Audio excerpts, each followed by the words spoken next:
Welcome to Devasena అభిరుచులు. ఈరోజు మనము ఉసిరికాయ పచ్చడి పెట్టుకుంటున్నామని హాఫ్ కేజీ ఉసిరికాయలతో పచ్చడి పెడుతున్నాను. లైక్ చేయండి, షేర్ చేయండి, సబ్స్క్రైబ్ చేయండి. తప్పనిసరిగా సబ్స్క్రైబ్ చేసుకొని మర్చిపోవద్దండి. ముందుగా ఉసిరికాయలు హాఫ్ కేజీ తీసుకొని నీట్గా తుడిచి పక్కన పెట్టుకోండి. కడిగి ఎండబెట్టి ఆరబెట్టుకొని తుడుచుకోవాలి. ఇప్పుడు పెద్ద నిమ్మకాయ సైజ్ అంతా చింతపండు తీసుకొని మనం వేడి వాటర్ పెట్టుకోవాలి. స్టవ్ మీద హాట్ వాటర్లో చింతపండు వేసి నానబెట్టి పక్కన పెట్టేసుకోవాలి. ఇప్పుడు ఒక చెంచా మెంతులు బాగా వేపుకోవాలండి. మంచి కలర్ రావాలి, మంచి కలర్ వచ్చే వరకు వేపుకోవాలండి.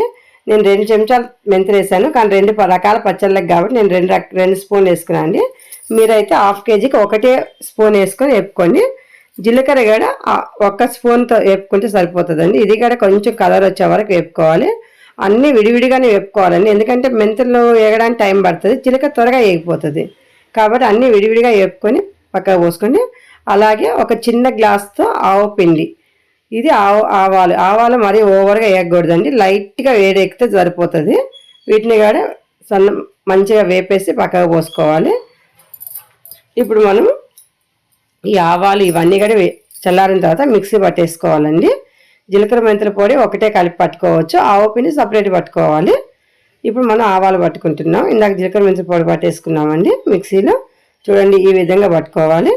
ఈ 2 జీలకర్ర మెంతుల పొడి, ఆవు పిండి 2 పొడులు రెడీ చేసి పక్కన పెట్టుకోవాలి.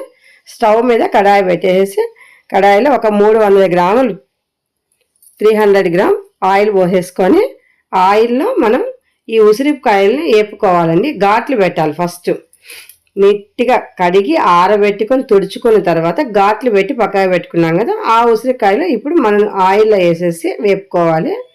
ఉసిరికాయలు కూడా కొంచెం బాగా వేగాలండి.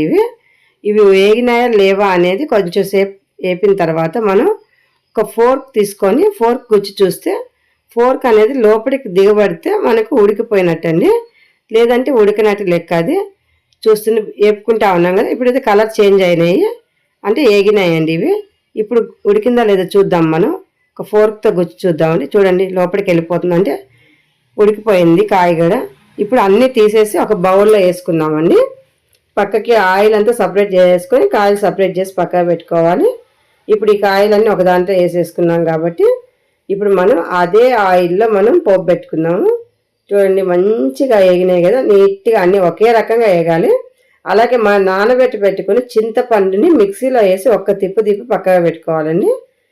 ఇప్పుడు మనం ఉసిరికాయలు వేపిన ఆయిల్లోనే పోపు పెట్టుకోవాలి. పోపులో ఆవాలు, జీలకర్ర ఈ 2 కూడా వేసేసి కొంచెం చిటిపట మనాలండి. ఇది పల్లి ఆయిల్ కాబట్టి ఈ విధంగా నురుగు వస్తుందండి. ఇది పల్లి నూనె కానీ పప్పు నూనె కానీ వాడుకుంటారు పచ్చళ్ళకి. కొన్ని 4-5 ఎండుమిర్చి చేసుకోవాలండి పోపు గింజలు వేసాక. ఈ నురుగు అనేది వేగిన తర్వాత పోతుందండి. ఇది పల్లి నూనె ఇలాగే వస్తుంది. ఇప్పుడు మనం కొంచెం కరివేపాకు వేసేసుకుందాము. కరివేపాకు చిటిపటి మళ్ళిన తర్వాత మనం మిక్సీ పట్టుకున్న చింతపండు గుజ్జు అది కూడా ఆయిల్లో వేసుకోవాలండి, ఎందుకంటే మనం వాటర్లో నానబెట్టుకున్నాం కాబట్టి హాట్ వాటర్లో ఈ వాటర్ అంతా కూడా పోయి చింతపండుగా డ్రైగా అవ్వాలి. కాబట్టి మనం ఈ విధంగా ఇదే ఆయిల్లో వేడిగా ఉన్న నూనెలో వేసేసి బాగా వేపుకోవాలి. సిమ్లో పెట్టే వేపాలండి, పెద్ద మంట మాత్రం పెట్టుకోవద్దు, మాడిపోతుంది చింతపండు. చూడండి, ఈ విధంగా వేగాలండి. ఈ విధంగా మంచిగా నూనెలో వేపుకోవాలి, ఎందుకంటే పచ్చడి అనేది అస్సలు ఖరాబ్ కాదండి. ఎన్ని నెలలు ఉన్నా కానీ ఖరాబ్ కాదు, ఇది అంతా మంచిగా ఉంటుంది.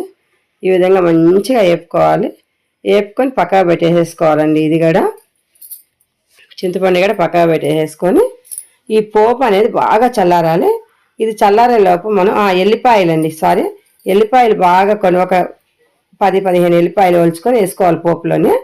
ఇప్పుడు మనం కాయల్లో ఒక హాఫ్ గ్లాసు సాల్ట్ వేసుకున్నాము, 1 చెంచా నిండా పసుపు వేసుకున్నామండి.